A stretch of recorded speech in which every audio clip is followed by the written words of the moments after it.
Então, vamos conversar um pouquinho sobre hiperprolactinemia.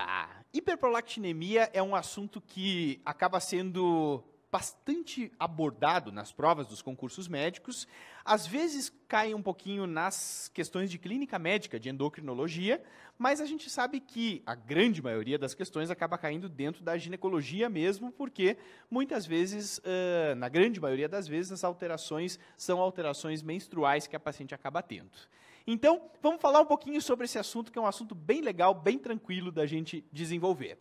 Galera, olha só, quando a gente fala sobre o paciente com hiperprolactinemia, primeiro, nós não estamos falando sobre um diagnóstico, nós estamos falando sobre uma entidade clínica que tem um diagnóstico por trás. Na verdade, a hiperprolactinemia, o excesso de prolactina, ele é, na verdade, a manifestação de alguma patologia que está por trás disso tudo. Quando é que você vai suspeitar de hiperprolactinemia? Você vai suspeitar de hiperprolactinemia quando a paciente tem queixa de amenorreia. Quando ela chega dizendo assim, ó, doutora, não menstruo. Eu estava menstruando, tranquilo, dali a pouco parou e não veio mais. O que será que está acontecendo? Então, a queixa mais marcante vai ser a amenorreia. Naqueles casos em que o excesso de prolactina conseguiu sensibilizar as glândulas mamárias para produzir leite, a paciente vai ter galactorreia. Então, a galactorreia é a saída de secreção láctea pelos mamilos. Geralmente, ela é bilateral. Então, amenorreia e galactorreia são os sintomas que costumam aparecer. A amenorreia até mais do que a galactorreia. Infertilidade também é um sintoma que aparece. Por quê? Porque se a paciente está com o seu eixo bloqueado, ela definitivamente não vai conseguir engravidar. E a prolactina também é capaz de diminuir libido. Então, muitas vezes, elas vão se queixar de diminuição de libido. Porque prolactina realmente bloqueia o desejo sexual. Mas o que é importante você lembrar? É muito importante você lembrar que a prolactina, ela acaba, quando está em excesso, ela tem a propriedade endocrinológica de bloquear os pulsos de GNRH. Lembra que o hipotálamo produz o GNRH, que é aquele peptídeo liberador de gonadotrofinas, que age sobre a hipófise anterior, estimulando a produção de gonadotrofinas, o FSH e o LH. No momento em que você tem prolactina alta, a prolactina ela bloqueia essa pulsatilidade do GNRH. Ela bloqueia a produção hipotalâmica de GNRH. Então, quer dizer, se o hipotálamo para de produzir GNRH, a hipófise para de ser estimulada. E aí, então, ela não produz mais FSH e LH. Se a hipófise não produz mais FSH e LH, não tem quem estimule o ovário a produzir estrogênio e progesterona. Então, por isso que a paciente entra em amenorreia. Por quê? Porque ela fica em hipogonadismo. Ovário parando de produzir hormônio feminino, a gente vai dizer que é estado de hipogonadismo. Mas as gonadotrofinas, elas são baixas, então é um hipogonadismo hipogonadotrófico. Esse é o quadro hormonal, o quadro endocrinológico de quem tem hiperprolactinemia. Então essa paciente para de menstruar, por isso que ela acaba fazendo a amenorreia, para de produzir o hormônio feminino e dessa forma, então, a paciente fica com o seu eixo bloqueado. O eixo do ciclo menstrual fica bloqueado. Beleza. O que eu tenho que solicitar para a minha paciente no momento em que eu tenho um quadro de suspeita de hiperprolactinemia? Vamos para a vida real agora. Você está lá atendendo, está fazendo sua prova e está lá um caso na prova assim, ó, a paciente tem 25 anos, vem à consulta por amenorreia e por saída de secreção láctea por ambos os mamilos bilateralmente. O que você vai pensar? Hiperprolactinemia. Ela está cheia de prolactina. O que eu tenho que fazer? Eu tenho que dosar a prolactina, claro. Então você vai lá e pede prolactina sérica. Precisa pedir pool de prolactina? Não. Esse pool de prolactina que se pedia antigamente realmente mostrou que não tem sentido. Então você faz a dosagem de prolactina sérica, ponto final. Até 25 a gente considera como normal. Então não esquece disso, gente. Olha aqui, ó. O normal é até 25 nanogramas por decilitro. Se a prolactina estiver acima de 25, então a sua paciente trouxe o resultado, ó, tá lá acima de 25, aí então você vai dizer que ela realmente tem hiperprolactinemia. Geralmente, as questões de prova, eles não dão níveis limítrofes, assim, 26, 27. Por quê? Porque varia muito de laboratório para laboratório o valor de referência. O padrão é 25, mas tem alguns laboratórios que é um pouquinho mais, que é 27, 28, assim como tem laboratórios que é 20, o padrão de referência. Mas a média é 25. Então, se tiver acima de 25, você considera como hiperprolactinemia. Ok? Fechado? Beleza?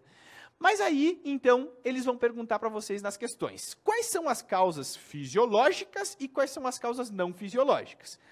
Cara, se perguntar as fisiológicas é ridículo de fácil, né? Todo mundo sabe. Quais são as causas fisiológicas de prolactina alta? Gravidez e puerpério. Lógico, a prolactina existe porque ela precisa estimular a produção de leite.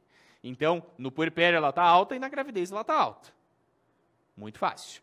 Agora, quais são as causas não fisiológicas?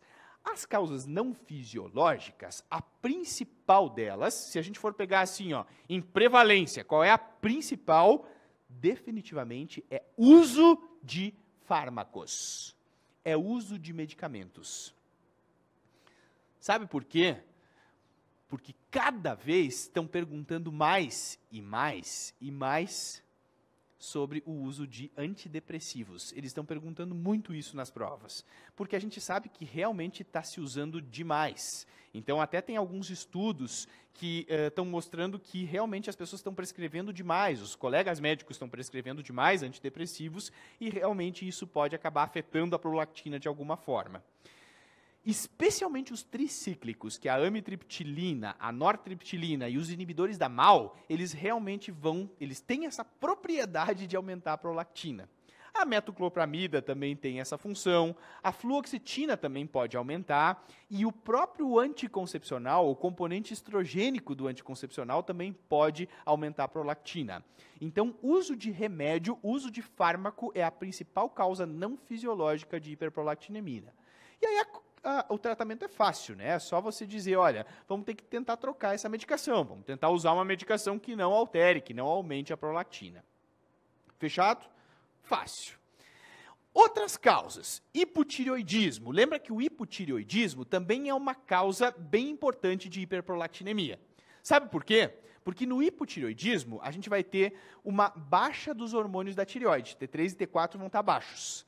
Consequentemente, o TSH, que é aquele hormônio que vai estimular a tireoide a produzir os seus hormônios, vai estar alto. Então, o TSH, ele está alto.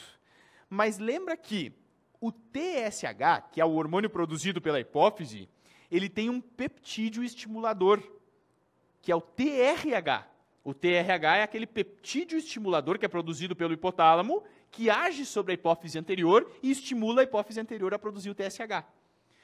Então, na paciente hipotireoideia, para ela ter um excesso de TSH, para ela começar a produzir mais TSH, tem que também ter mais TRH. O hipotálamo tem que bombar TRH na circulação porta-hipofisária ali, para fazer com que a hipófise aumente a produção de TSH.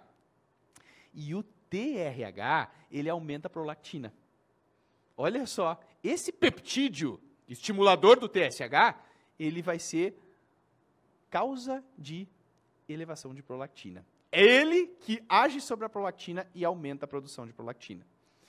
Então, se a causa for um hipotireoidismo, que é uma doença muito comum no sexo feminino, sobretudo no menacme, por isso que dá essas alterações menstruais, é só você tratar o hipotireoidismo. Tratando o hipotireoidismo, você vai estar tratando também a hiperprolactinemia. Porque a hiperprolactinemia é a causa, na verdade, ela é causada, né, pelo hipotireoidismo. Fechou? Tranquilo? Anorexia, estresse e exercício físico também são causas de hiperprolactinemia. Por quê? Porque essas pacientes que produzem muitas endorfinas, que são os opioides endógenos, as beta-endorfinas e também serotonina, elas são capazes de bloquear, então, além de bloquear a pulsatilidade do GNRH, essas endorfinas também aumentam a produção de prolactina. Então, também é causa de hiperprolactinemia, anorexia, estresse e exercício físico. Mas, cara, presta atenção. O que mais costuma aparecer nas provas de vocês são os tumores hipofisários produtores de prolactina. Os famosos adenomas hipofisários ou prolactinomas. fica atento. Lá vai a dica, então, para a sua prova. Quando que você tem que pensar em tumor hipofisário produtor de prolactina? Cara, isso sempre cai quando os níveis de prolactina estiverem acima de 100. Grava, é fácil de gravar porque é número fechado, é 100.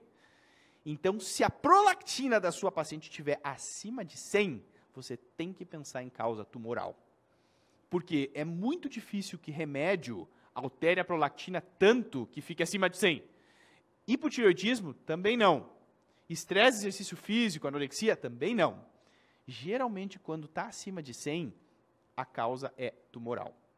Então, você tem que descartar a possibilidade de adenoma de hipófise quando você recebe um laudo, né, um resultado de um exame, dizendo que a prolactina está acima de 100. Porque tumor, ele, na verdade, acaba produzindo realmente mais prolactina. Imagina, é uma célula tumoral que está lá produzindo o hormônio. É lógico que os níveis vão estar altos, vão estar muito mais altos do que nas outras causas. Fechado? Então, galera, não esqueçam, olha só, sempre que tiver acima de 100, grava esse número aqui, ó. Sempre que tiver acima de 100, você vai pensar em adenoma. Abaixo de 100, você vai pensar nas outras causas. Muito bem. E qual é o diagnóstico, qual é o exame padrão ouro para você fazer o diagnóstico de adenoma hipofisário? O exame padrão ouro, tomografia V? V. Qual é o exame que tem uma acurácia maior do que a tomografia, que é o padrão ouro? É isso, é a ressonância. Então, não esquece, ressonância magnética crânioencefálica vai ser o exame que você vai solicitar quando você recebe uma prolactina acima de 100. Porque tem que descartar sempre a possibilidade de tumor. Ok? Bom, e como é que a gente trata? O tratamento ele é direcionado à causa. Então, se for medicação, você vai tentar suspender a medicação. Se for hipotireoidismo, é só então tratar o hipotireoidismo, tem que dar hormônio da tireoide. Se for anorexia, estresse, exercício físico, tem que tratar o fator causal. Nos adenomas de hipófise, galera, isso aqui é bem importante, não esqueçam. Os adenomas de hipófise, eles se dividem em dois tipos, microadenoma e macroadenoma. O que faz, então, a gente diferenciar o micro do macroadenoma? O microadenoma é aquele tumor com menos de 1 centímetro.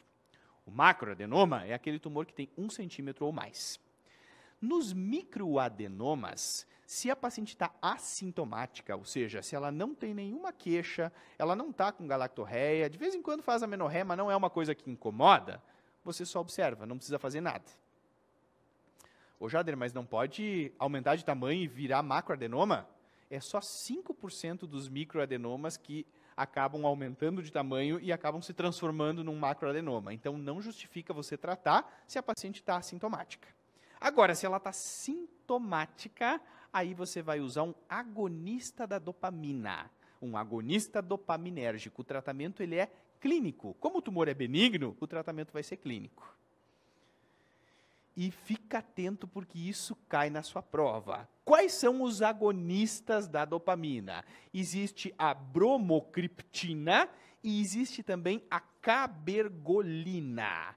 A bromocriptina foi usada por muito tempo, mas ela perdeu espaço para a cabergolina, porque a cabergolina tem bem menos efeito adverso do que a bromocriptina. Então, assim, a dose da cabergolina é 0,5 miligramas uma vez por semana. A paciente usa uma vez por semana 0,5 miligramas. Se mesmo assim não foi suficiente para diminuir os níveis de prolactina, você pode usar 1 miligrama, você dobra a dose. Então, ela vai usar 2 comprimidos uma vez por semana. Então, usa um dia 0,5 e outro dia daquela mesma semana mais 0,5 miligramas.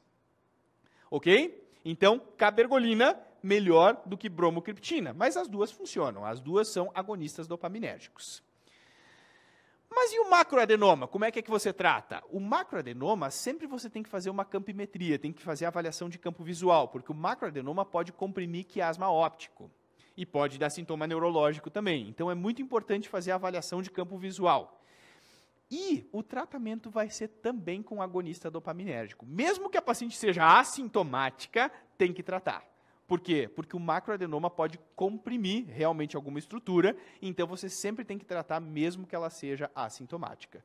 E o tratamento é a mesma coisa, é cabergolina. Então você vai usar o agonista dopaminérgico, que realmente vai fazer um controle bem legal. Na grande maioria das vezes, ele consegue controlar bem o macroadenoma de hipófise e você não precisa partir para algum outro tipo de tratamento. Claro que se não respondeu, aí sim você vai para o plano B, né? Para o segundo tratamento, que vai ser cirurgia. Se a cirurgia também não foi suficiente, aí você vai para a radioterapia. Então a sequência é essa. Primeiro o tratamento clínico, não deu certo, cirurgia. Não deu certo, radioterapia. Mas na grande maioria das vezes, só o tratamento clínico com agonista dopaminérgico já é suficiente e está resolvido o problema. Fechou? Então, galera, era isso. O objetivo era justamente a gente pontuar aqueles momentos principais, assim, aqueles pontos principais sobre esse assunto. E espero poder ter ajudado vocês. Qualquer dúvida, eu estou à disposição. Um grande abraço a todos.